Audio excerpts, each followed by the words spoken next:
আসসালামু আলাইকুম প্রিয় শিক্ষার্থীবৃন্দ, আমি আজকে আলোচনা করব HTML এর টেক্সট ফরম্যাটিং নিয়ে। এটি খুবই ইম্পর্টেন্ট একটি ক্লাস। যারা এইচএসসি একাদশ শ্রেণী এবং দ্বাদশ শ্রেণীর প্রত্যেকের জন্য বা যারা HTML শিখতে চান তারা প্রত্যেকের জন্য এই ভিডিওটি খুবই ইম্পর্টেন্ট। আপনারা যদি শুরু থেকে শেষ পর্যন্ত এই ভিডিওটি দেখেন তাহলে আশা করি এই টেগগুলোর ব্যবহার আপনারা কিভাবে ওয়েব পেজে পরিদর্শন করা যায় তাহলে আপনারা এটা শিখতে পারবেন। প্রথমে আমি এই যে টেগগুলো যে যদি আমরা টেক্সটকে বোল্ড করে দেখাতে ব্যবহার করা হয় এই ট্যাগগুলো, ওপেনিং ট্যাগ এবং ক্লোজিং ট্যাগের ভিতরে যদি আমরা যা লিখবো এই লেখাটা এভাবে গাঢ়ভাবে চলে আসবে। যদি ইটালিক করতে চাই আমরা লেখাটা তাহলে আমাদেরকে এই ট্যাগগুলোর ভিতরে যদি যা লেখা হবে এই লেখাটা ইটালিক হয়ে যাবে। আমরা যদি এই স্কোয়ার আর উপরে কোনো লেখা নিয়ে আসতে চাই, সূত্র যে বীজগণিতের যে সূত্রগুলো আছে যদি লিখতে চাই আমরা ওয়েব পেজে তাহলে আমাদেরকে যে কোনো লেখা যদি উপরে নিয়ে যেতে চাই তাহলে আমাদেরকে এই সুপ ট্যাগের ভিতরে সুপারস্ক্রিপ্ট টেক্সট ব্যবহার টেক্সট দেখতে ব্যবহার করা হয়। এই ট্যাগগুলো ব্যবহার করা হয়। আমরা যদি কোনো লেখা নিচে নিয়ে আসতে চাই যেন H2O তাহলে আমাদেরকে এই সাবট্যাগের ভিতরে আমরা যা লিখবো তা কিন্তু নিচে চলে আসবে। আমরা ওয়েব পেজে যেভাবে লিখবো ঠিক সেভাবে যদি দেখতে চাই তাহলে আমাদেরকে এই প্রি ট্যাগ আমাদেরকে ব্যবহার করতে হবে। যদি আন্ডারলাইন নিয়ে আসতে চাই তাহলে আমাদেরকে এই ইউ যে ট্যাগ আছে এই ইউ ট্যাগের ভিতরে আমরা যা লিখবো এই লেখার নিচে আন্ডারলাইন চলে আসবে। যদি স্ট্রাইক ট্যাগ এইভাবে একটা চিহ্ন নিয়ে আসতে চাই তাহলে আমাদেরকে এই স্ট্রাইক ট্যাগ আমাদেরকে ব্যবহার করতে হবে। স্ট্রাইক ট্যাগের ভিতরে আমরা যা লিখবো সেটার মধ্যখানে একটি দাগ চলে আসবে। আমি আপনাদেরকে প্র্যাকটিক্যালি এগুলো বোঝাতে চেষ্টা করেছি। আপনারা যখন এই আপনাদেরকে বলে প্র্যাকটিক্যালি যখন এটা ক্লাস আমি নোটপ্যাডে লিখবো আউটপুট দেখবেন আপনারা সবাই, তখন এই বিষয়গুলো আশা করি আমি আপনাদের ক্লিয়ার হয়ে যাবে।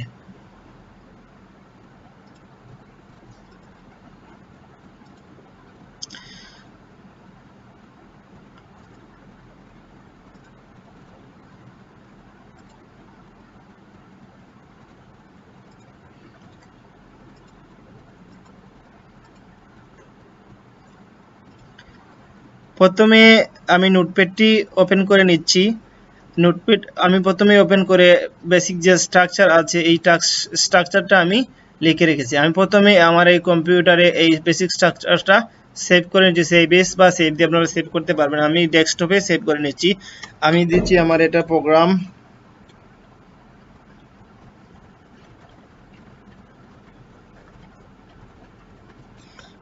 আমি দিচ্ছি এটা 3.html। এটা হচ্ছে আমাদেরকে .html, যেহেতু আমরা HTML এর কাজ করব তাই আমাদেরকে .html অবশ্যই দিতে হবে, না হলে আমাদের ফাইলটি কাজ করবে না ওয়েব পেজে। আমরা সেভ করে নিচ্ছি। সেভ করার পর আমরা চলে যাচ্ছি এই আমাদের ডেস্কটপে, কিন্তু এটা চলে আসছে। এটা আমি ওপেন করে নিচ্ছি আমার ব্রাউজারে। আমি গুগল ক্রোম ব্রাউজারে এটা ওপেন করে নিচ্ছি। গুগল ক্রোম ব্রাউজার ওপেন করার পর দেখাচ্ছে প্রোগ্রাম 3.html। এটা হচ্ছে আমার যে নামে আমি সেভ করেছি এই নামটা চলে আসছে। আমি এই মুহূর্তে আমি নোটপ্যাডটি ওপেন করে নিচ্ছি। নোটপ্যাডে আমার বেসিক স্ট্রাকচার আমি পূর্বেই রেডি করে রেখেছি যাতে টাইমটা সেভ হয়। আমি প্রথমে টাইটেল দিয়ে দিচ্ছি। আমি যে আজকে প্রোগ্রামটা করবো এটা টাইটেল দিচ্ছি। আমাদেরকে টাইটেল যে ট্যাগ আছে এই ট্যাগের ভিতরে আমরা যা লিখবো তা টাইটেল হিসাবে আমাদেরকে পরিদর্শন করবে। টাইটেল দিয়ে আমি টেক্সট ফরম্যাটিং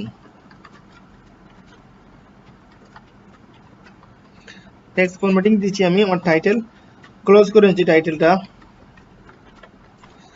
দেন আমি কন্ট্রোল এস চেপে বা আপনি ফাইলে গিয়ে সেভ করে নিতে পারেন। দেন পরে আমি এই ওয়েব পেজটা আমি রিলোড করতেছি। রিলোড করার সাথে সাথে কিন্তু আমার এই টেক্সট ফরম্যাটিং আমার এই প্রথমে ছিল প্রোগ্রাম 3 এই যে টাইটেলে, এখন চলে আসছে টেক্সট ফরম্যাটিং, যেহেতু আমি এই প্রোগ্রামের টাইটেল দিয়েছি টেক্সট ফরম্যাটিং। আমি বডি নিয়ে কাজ করব বর্তমানে। এই বডির ভিতরে আমরা প্রথমে আমি আমার নামটি লিখতেছি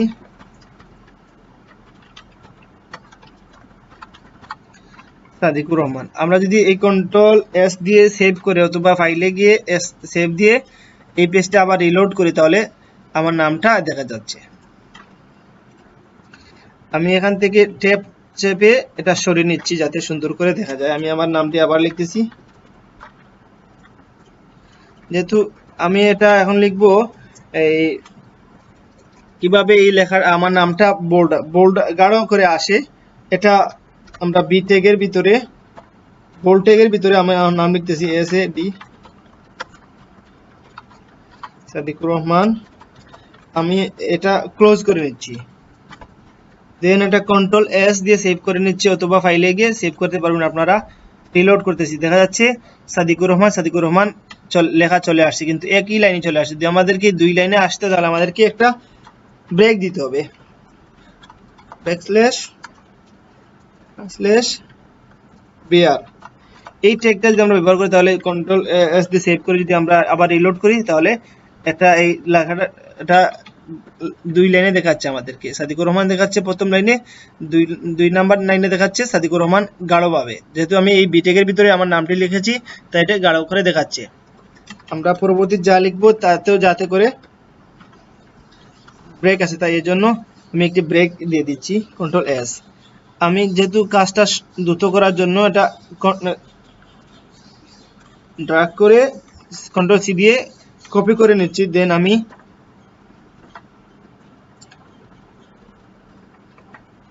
কন্ট্রোল V।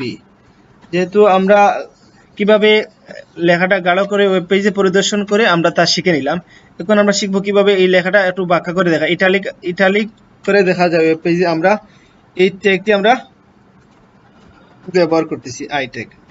কন্ট্রোল S দিয়ে আমরা রিলোড করতেছি, আমার নামটা একটু বাঁকা করে চলে আসছে।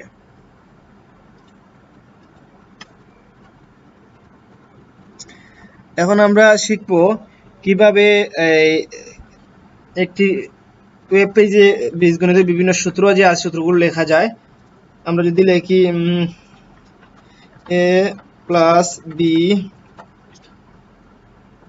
Whole square equal to a square plus 2ab plus b square.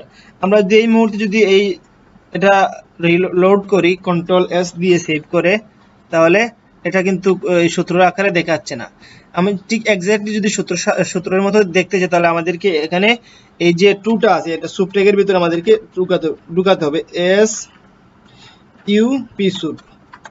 এটা হচ্ছে ওপেনিং, আমাদেরকে ওপেনিং এবং ক্লোজিং সুপ দিতে হবে আমাদেরকে, SUP সুপ। কন্ট্রোল S দিয়ে আমরা যদি রিলোড করে দেখি কোনো পরিবর্তন, এই 2টা কিন্তু উপরে চলে গেছে, a plus b whole square হয়ে গেছে। এখন যদি আমার এই 2টা এবং এই 2টা উপরে উঠাতে চাই তাহলে আমাদেরকে ওই জায়গায় গিয়ে আমাদেরকে নোটপ্যাডে গিয়ে পূর্বে সুপ ট্যাগ এবং এটা ক্লোজ করে নিতে হবে সুপ ট্যাগটি। আমাদেরকে এই জায়গায়ও এই 2 আগে এবং পিছনে এই ট্যাগটা ব্যবহার করতে হবে। কন্ট্রোল S দিয়ে সেভ করে আমি আবার রিলোড করতেছি, এখন দেখাচ্ছে ঠিক সূত্রের মতো a প্লাস b স্কয়ার সমান a square plus 2b plus b square. আমরা ইচ্ছা করলে ওই জায়গায় একটি স্পেস দিতে পারি,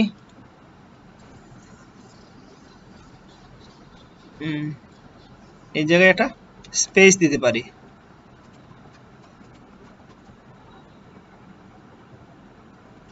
স্পেস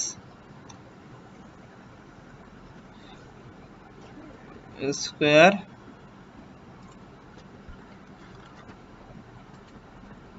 আমাদেরকে সুন্দর করে দেখা যাচ্ছে।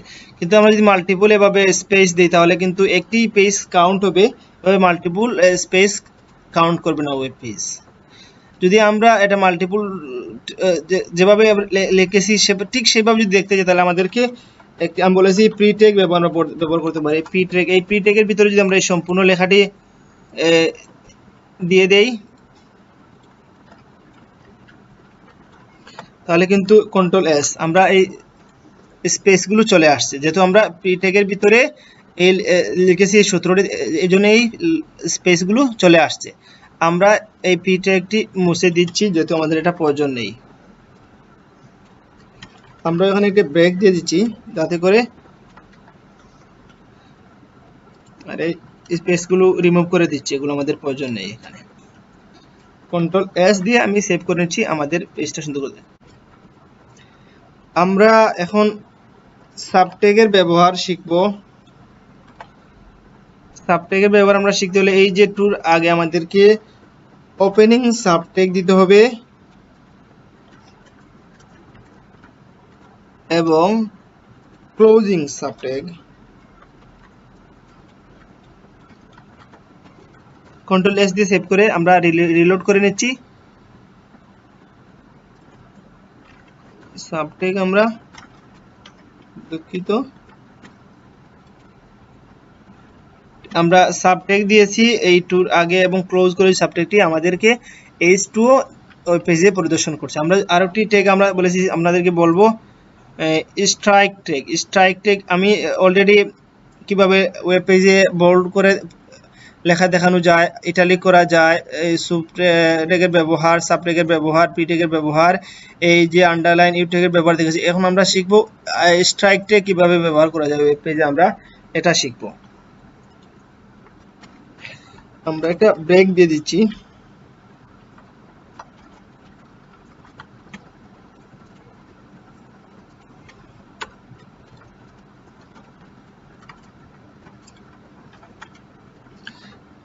এসটি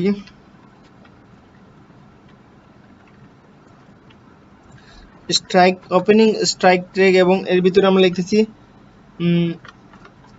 আমার নাম লিখতেছি আমি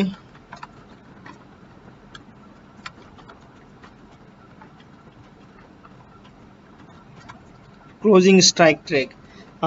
আমি সেভ করে নিচ্ছি, তারপর আমি রিলোড করতেছি। এই আমার লেখার মধ্যখানে একটি লাইন চলে আসছে। আমি আশা করি আপনাদেরকে আজকে এই যে বিষয়গুলো নিয়ে কথা বলার কথা আমি বলে নিয়েছি, এই যে কিভাবে লেখাটা বোল্ড করা যায়, ইটালিক করা যায়, কিভাবে ওই যে উপরে নিয়ে আসা যায় টুটা, এই টুটা কিভাবে নিচে নিয়ে আসা যায় সাবট্যাগের সাহায্যে, প্রিটেগ কিভাবে ব্যবহার করা হচ্ছে। প্রিটেগ মানে হচ্ছে আমরা যেভাবে লিখবো ওয়েব পেজে ঠিক সেভাবে লিখতে হলে দেখাতে হলে ওয়েব পেজে আমাদেরকে এই প্রিটেগ ব্যবহার করতে হবে। Okay, thank you for watching, please subscribe my channel. আপনারা যদি এই ভিডিওগুলো যদি ভালো লেগে থাকে তাহলে আমার এই চ্যানেলটি প্লিজ সাবস্ক্রাইব করবেন। সাথে থাকার জন্য ধন্যবাদ।